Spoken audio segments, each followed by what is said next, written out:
I don't know about you, but I spent the entire weekend watching World Cup matches. In fact, my whole family did. We're big sports fans. And while some people think of sports as just a fun interest, social psychologists have a wider view. Many modern social psychologists say that watching sports and identifying with a particular player or team fulfills an important human need. This is the need to belong to a group and feel a sense of self-esteem. In other words, people may have a deeper social motivation for following sports. It's not just about watching a game. Today, we'll take a quick look at 5 broad reasons why people follow sports. And then we'll come back to this idea of belonging and self-esteem.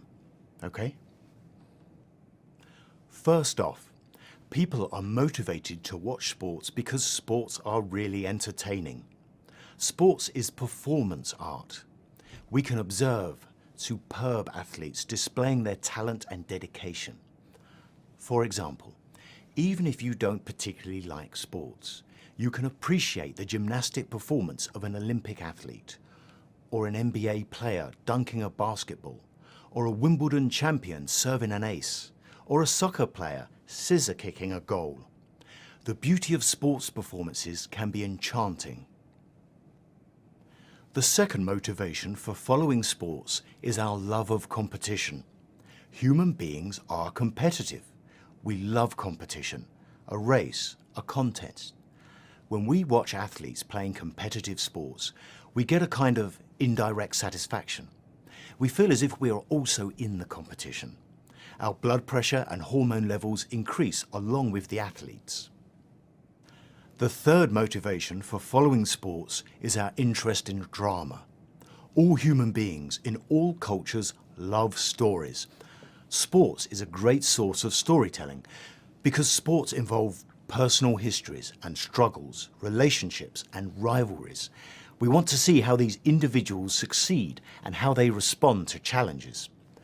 We also want to know about their lives outside the lines, their real lives when they're not performing. Now, there is a fourth motivation for watching sports. This is our desire to understand strategy. Games are interesting only if they involve some kind of problem solving and decision making. When we watch a sports event, like a soccer match at the World Cup, or even a chess match, we want to analyse the strategy of the players. We want to learn. What tactics do the players use? How do they try to get an advantage over their opponents? And the fifth thing that motivates people to become sports fans is the attraction of being part of a community. People become sports fans because that experience bonds them with others. Being a fan allows individuals to feel like they're part of a group. They can experience a sense of belonging and acceptance. We definitely witness this at a national level, don't we? For example, at the Olympics, being a sports fan is a way for people to feel united as a nation. Fans feel a sense of triumph and glory simply when their national team competes. They love wearing the same colours, chanting and cheering with their group. It feels good. And fans can feel that they are involved, whether they are at the stadium or just watching at home. What's going on here? We can explain this with social identity theory, which was originated some 40 years ago by 2 British psychologists, Henry Teifel and John Turner. Social identity theory states that people behave in ways that increase their self-esteem. Self-esteem is a term in psychology that relates to mental health. We need self-esteem to be healthy. This includes self-respect, pride, and self-confidence. And being a sports fan is one way that people can boost their self-esteem. By associating or affiliating with a team, by wearing team colours, or by going to games and tracking wins and losses, fans feel that they are an integral part of something. They feel they're an important part of the team, part of a community. The team and the team community actually becomes an important part of the fan's self-identity. So when the team wins, it feels like a personal success. And yes, when the team loses, it feels like a personal failure. But even when our team loses, we can still feel self-esteem because we remain loyal, dedicated members of our group. And like all fans everywhere, we keep hoping for future success. Are you with me so far? Well, here's an interesting aspect of fan affiliation. It has to do with how social media reinforces social identity theory. Fans tend to use social media, Facebook, Twitter, Instagram, YouTube, and so on, as a way of broadcasting and reinforcing their sense of belonging to a group. With social media, fans stay connected and share their commitment to the team, and it works both ways. Teams and players also post regularly on social media. This ongoing exchange keeps fans involved in the team community. So, to summarize, we've looked at 5 types of motivation for people to become sports fans: entertainment, competition, drama, strategy, and community. We all have a human drive to be part of a group and to feel good about ourselves. And being a sports fan is one way to do that. In the next class, we'll look at other kinds of social groups and how social identity theory operates in them. Okay, team, that's all for today. Hey everyone.